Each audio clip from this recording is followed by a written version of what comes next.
Hello everyone, আসসালামু আলাইকুম। Welcome back to my channel Shifa's kitchen. আশা করছি আপনারা সবাই ভালো আছেন। আজকে আমি আপনাদের জন্য নিয়ে এসেছি একটি ইউনিক স্ন্যাক্স রেসিপি, ডোনাট সমুচা। এই ডোনাটটা কিন্তু খেতে অনেক বেশি মজা হয় এবং ইজিলি বানিয়ে ফেলা যায়। বিকালে চায়ের আড্ডায়ও কিন্তু এটা একদম জমে যাবে। তাহলে চলুন চলে যাওয়া যাক মূল প্রস্তুত প্রণালীতে। প্রথমে একটি বোলে নিয়ে নিব ময়দা 1 কাপ। ময়দার পরিবর্তে এখানে আপনারা আটাটাও ইউজ করতে পারেন। এর মধ্যে আমি এখন দিয়ে দিব কালো জিরা হাফ চা চামচ। তারপর দিব লবণ স্বাদমতো। এরপর সব শুকনো উপকরণগুলো আমি ভালো করে হাতের সাহায্যে মেখে নিব। তারপর আমি এর মধ্যে দিয়ে দিব তেল 1 টেবিল চামচ। তেল দিয়ে আমি সব উপকরণগুলো আবারও ভালো করে মেখে নিব। ময়দার সাথে তেলটাকে খুব ভালো করে মিশিয়ে নিতে হবে। যত ভালো করে মেশাবেন তত কিন্তু ক্রিস্পি হবে এটা খেতে। এখানে আমি এখন অল্প অল্প করে পানি অ্যাড করে দিব। তারপর পানি দিয়ে ভালো করে এটা মেখে নিব এবং সফট একটা ডো তৈরি করে নিব।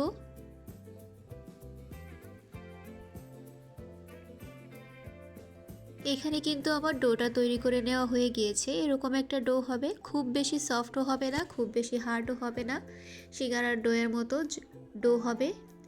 এখন আমি এটা ঢেকে রেস্টে রেখে দিব 10 মিনিটের মতো। এখানে আমি 2টি আলু সিদ্ধ করে নিয়েছি। এই আলুগুলো এখন আমি হালকা গরম অবস্থাতেই ম্যাশ করে নিব। আলুগুলো কিন্তু আমার ম্যাশ করে নেওয়া হয়ে গিয়েছে। এখন আমি এই আলুর মধ্যে অ্যাড করব বড় সাইজের একটি পেঁয়াজ কুচি। তারপর এতে দিব কাঁচামরিচ কুচি 2টি। এরপর অ্যাড করব ধনেপাতা কুচি হাফ টেবিল চামচ। তারপর দিব চিলি ফ্লেক্স 1 চা চামচ। এরপর আমি এতে দিয়ে দিব চাট মশলা হাফ টেবিল চামচ।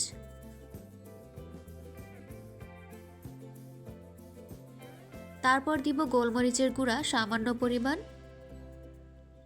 এরপর দিব কালারের জন্য কাশ্মীরি মরিচের গুঁড়া হাফ চা চামচ। সবশেষে আমি দিব লবণ স্বাদমতো। তারপর আলুর সাথে সব কিছু আমি ভালো করে মেখে নিব। এখানে কিন্তু চাট মশলা আমি হাফ চা চামচ দিয়েছি। আমার কিন্তু বলতে একটু স্কিপ হয়ে গিয়েছে। আমার আলুটা মেখে নেওয়া হয়ে গেলে আমি সাইড করে রেখে এখানে কিন্তু আমার ডোটা ফুল হয়ে গিয়েছে। আমার ডোটা কিন্তু দেখতেই পারছেন রেস্টে রাখার পর অনেকটা সফট হয়ে গিয়েছে। এখন এ থেকে আমি ছোট ছোট লেচি কেটে নিব।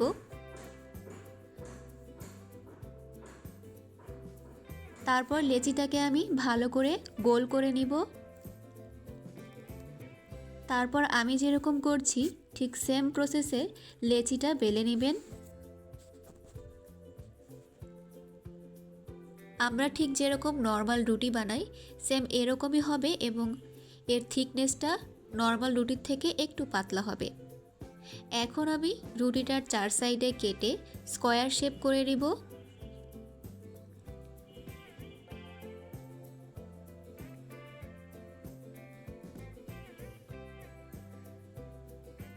তারপর রুটিটার ঠিক কর্নারে আমি আগে থেকে বানিয়ে রাখা আমার আলুর পুরটা দিয়ে ভালো করে হাতের সাহায্যে ঘুরিয়ে ফোল্ড করে নিব।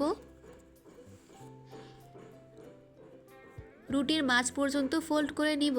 তারপর আমি ছুরির সাহায্যে এভাবে কেটে নিব এবং রুটির নিচ পর্যন্ত কিন্তু কাটা যাবে না।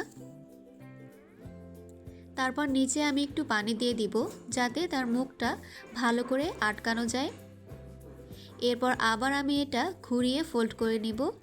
তারপর হাতের সাহায্যে ঘুরিয়ে আমি যে প্রসেসে দেখাচ্ছি এরকম করে সবগুলো বানিয়ে নিতে হবে। এখন আমি ডুবো তেলে আস্তে আস্তে সবগুলো ডোনাট দিয়ে দিব এবং তেলটা কিন্তু হালকা গরম অবস্থাতেই এগুলো দিয়ে দিতে হবে এবং ভেজে নিতে হবে, তা না হলে কিন্তু এর ভেতর থেকে কাঁচা থেকে যাবে। এগুলো আমি ব্রাউন কালার করে ভালো করে ভেজে নিব। এই পর্যায়ে চুলার আঁচ কিন্তু মিডিয়াম হিটে থাকবে, তা না হলে ডোনাটের উপরের অংশে কালার হয়ে যাবে কিন্তু ভেতরের অংশটা কাঁচা থেকে যাবে।